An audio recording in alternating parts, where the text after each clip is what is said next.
welcome to Steve's Retro Loft. It's been a while, and in that time things have got a little bit dark. Ah! I'm joking, of course. There was always a bit of a rivalry in the 1980s between the ZX Spectrum and Commodore 64 owners. The Spectrum had pretty much a head start because it was a bit of a cheaper device and it was more widely available in the UK.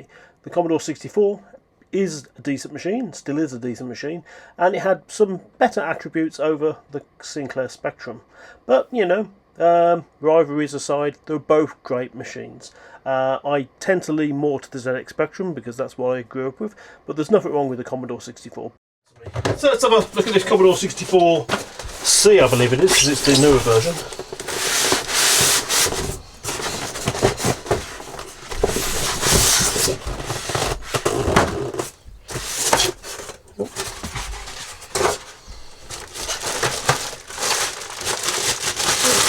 Seems to be in relatively good nick. A little bit of a yellow in case, but other than that, it's not too bad. Not sure if I prefer this style to the bread bin or not, but it looks more modern than the old original version. Yeah, not sure about the yeah, that looks safe. Okay.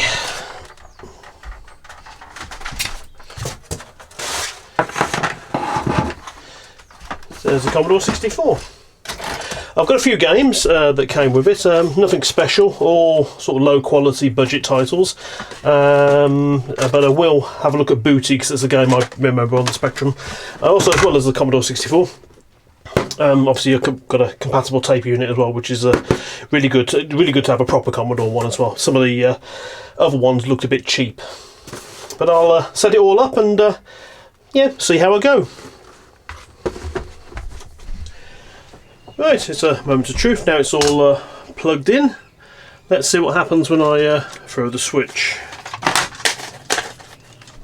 I haven't got the TV tuned in, but it's on the same channel that the Spectrum was using when it was set up to have RF output.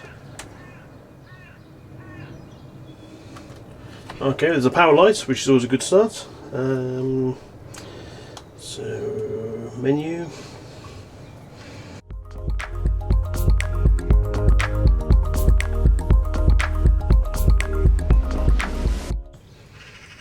Okay, well I don't think it's going to be that high because that's in the upper reaches of the old BBC and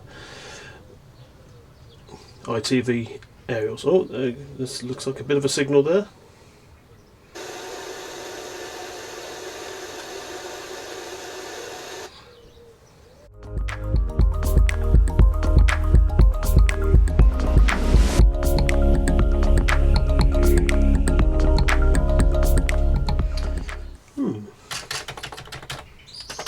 Yeah, it's not a great picture, I'll give you that. Right, not sure if there's a way of tuning this in. Oh, that's digital television. Okay, now this might be because of the fact that the Commodore 64 is quite old, and that television, even though it's quite old for a flat screen TV, is relatively sort of new. Okay, I'm going to have a play around and I'll see if I can get a picture by the time we come back. There you have it, problem solved. There's actually the RF cable, so the RF cable that came in the box, which was probably the original one, seemed to be useless, so it might be bent or broke or split in some areas. So I've actually gone back to using an old Spectrum one. So yeah, a bit of the Spectrum still, you know, is there. So that's always happy for the channel. Okay, right, and literally, I really don't know how to load games on the Commodore 64, but I'm sure it might be is it shift and run stop? Yes! Right, let's have a look. Oh yeah, shift and run stop. I've seen quite a few videos of for Commodore 64 owners, so that might help. Well, no, I'm just going to fast forward it and rewind it just a little bit, just to get some movement in the tape. Make sure it's not sticking. And we'll see where it goes. Okay, it was looking good. It's found something. Okay, I assume you press return. don't know, it's always odd. My history with the Commodore 64 was both my friends Mark and Neil. Neil is graded as 57,300, I believe, on YouTube. If not, I'll probably correct it. Yeah, but both of them had Commodore 64s, and yeah, so I would be playing their games, but never actually sort of had one to load the games myself. So do remember such classics like Iridium, and yeah, pretty much that was it really. I know things like Hypersports, which is always entertaining, which is quite good. Especially in the weightlifting, we had a unique way of putting each other off during the weightlifting competition by saying something. The UK was probably a bit of a different market to the US, whereas a lot of people in the US with the Commodore 64 owned the 1541 disk drive. That was the more common format for delivery of applications and programs and whatever. Whereas in the UK, the cost of the 1541 was probably quite high. I think it was actually more than the unit itself, the actual C64 itself. So the tape deck was more common.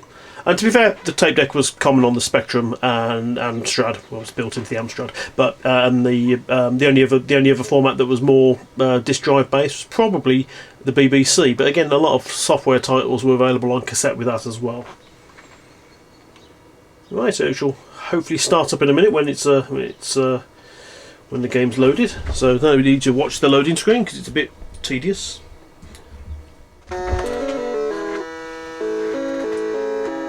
See, the game's loaded. Probably not the best example of the SID chip music in the past I've heard in the past.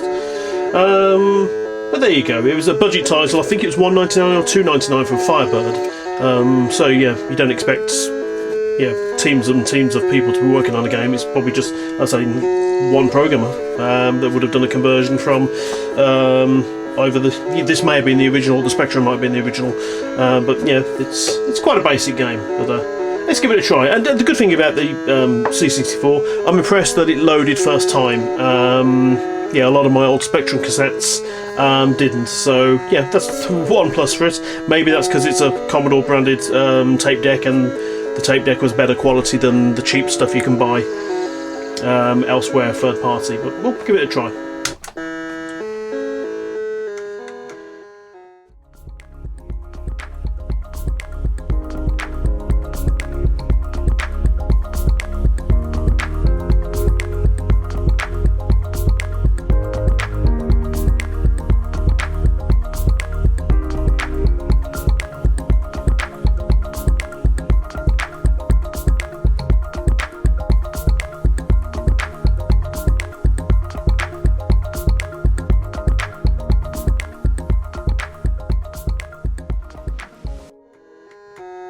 I think this is going to end well.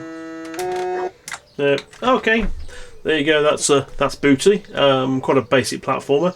I'm sure at some point you end up going on the ship with the game, on the deck of the ship.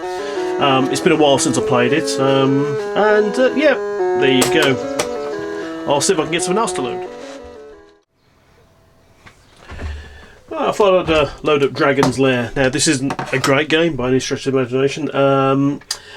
It's originally a Laserdisc game in the arcade, I believe, and this shows one of the problems of the cassette system. If it was on the disc drive, it would be easy because this game loaded levels in each one at a time.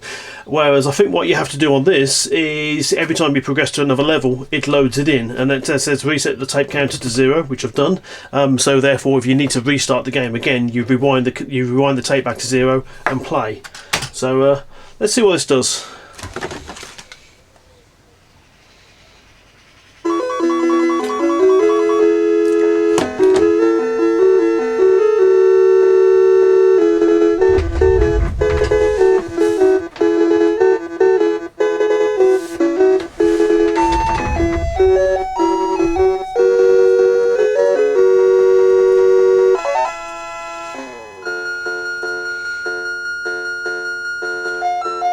Much better music, I think, on this one than Booty. Still not probably the best. It's not like Rob Hubbard's soundtrack, but it's quite nice. Yeah.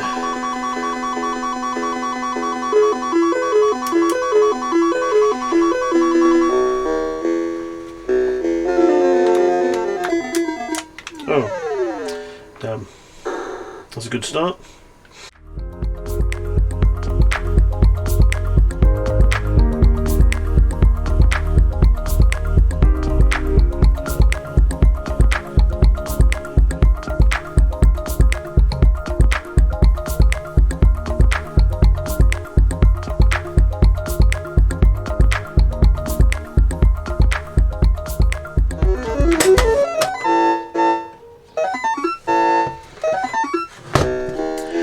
Yeah, I